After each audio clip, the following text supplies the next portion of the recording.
Assalamualaikum warahmatullahi wabarakatuh. Ya, anak-anak, bertemu kembali dengan Pak Guru di video pembelajaran yang ketiga.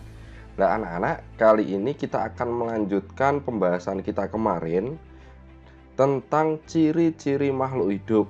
Nah, nanti anak-anak di video pembelajaran ini akan belajar tentang perkembangbiakan dan pertumbuhan makhluk hidup. Akan tapi sebelumnya, anak-anak apakah masih ingat dengan lagu ini? Ini judul lagunya adalah Anak Ayam, ciptaannya dari NN. Nah, lirik yang pertama, yuk kita coba nyanyi bersama-sama. 1, 2, 3, teko teko teko tek, anak ayam turun berkotek. Teko teko teko tek, anak ayam turun berkotek. Anak ayam turunlah 4, mati 1 tinggallah 3. Anak ayam turunlah 3, mati 1 tinggallah 2. Ya, ini sebenarnya masih ada lirik tambahannya di bawah anak-anak, tapi kita nyanyinya cukup sampai di sini dulu. Nah, di sini mengingatkan bahwa ternyata ayam yang besar itu, ini misalnya gambar ayam anak-anak. Nah, ini Pak Guru sedang gambar ayam. Ayam yang besar itu ternyata berasal dari ayam yang kecil.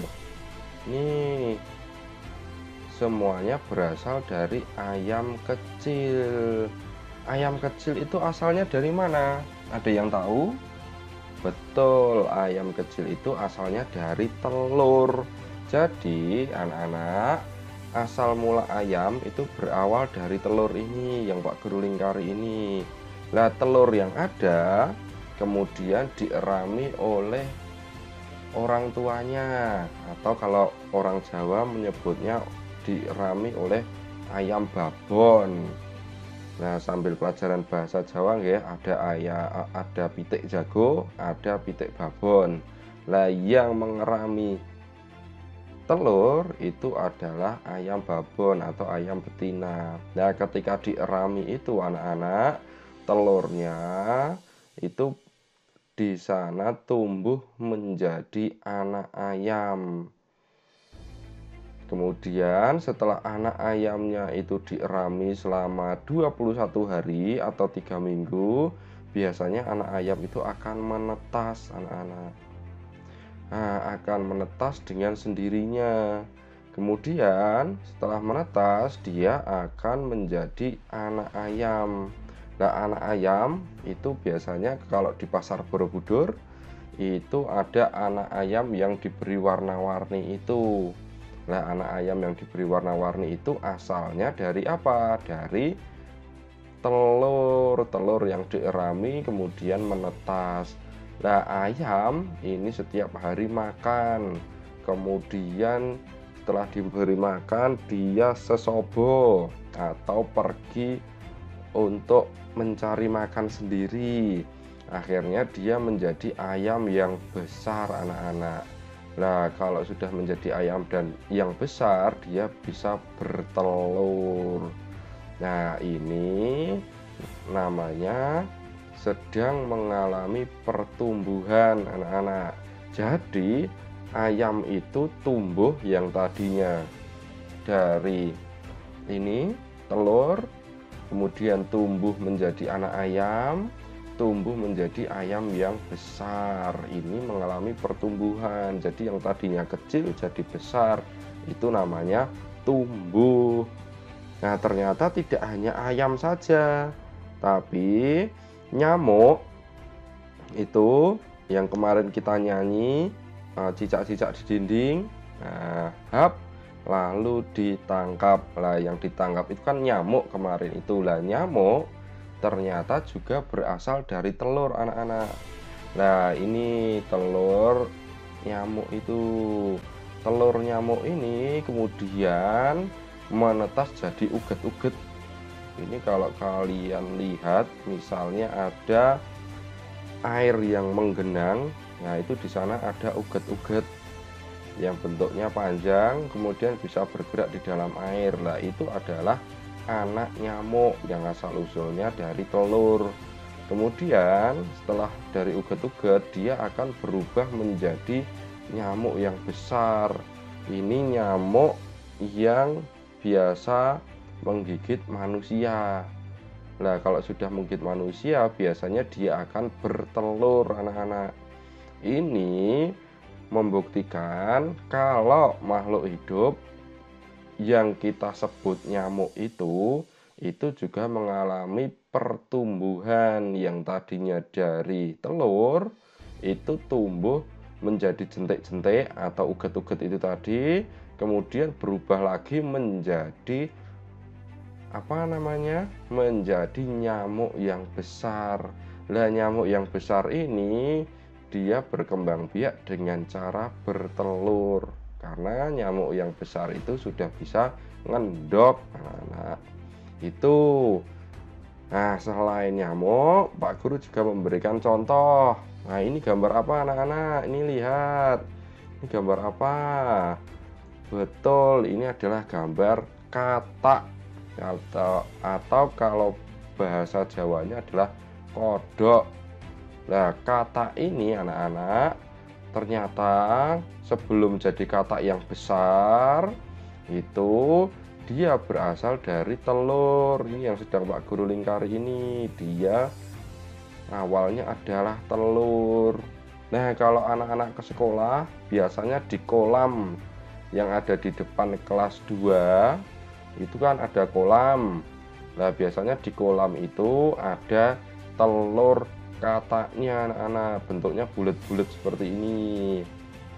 Nah bulat-bulat seperti ini kemudian menetas menjadi kecebong. Nah kecebong ini juga bisa kita sering lihat itu di kolam yang ada di depan kelas 2 dan kelas 1 itu loh, ingat toh kalian kan kemarin di kelas 2 lah, di depan kelas 2 itu ada kolam. Nah kolamnya itu biasanya ada kecebongnya. Nah kecebong itu bisa tukul kakinya, bisa tumbuh. Yang tadinya nggak punya kaki itu bisa punya kaki. Ini misalnya cebong. Nah ini cebong, kemudian dikasih bisa tukul kakinya.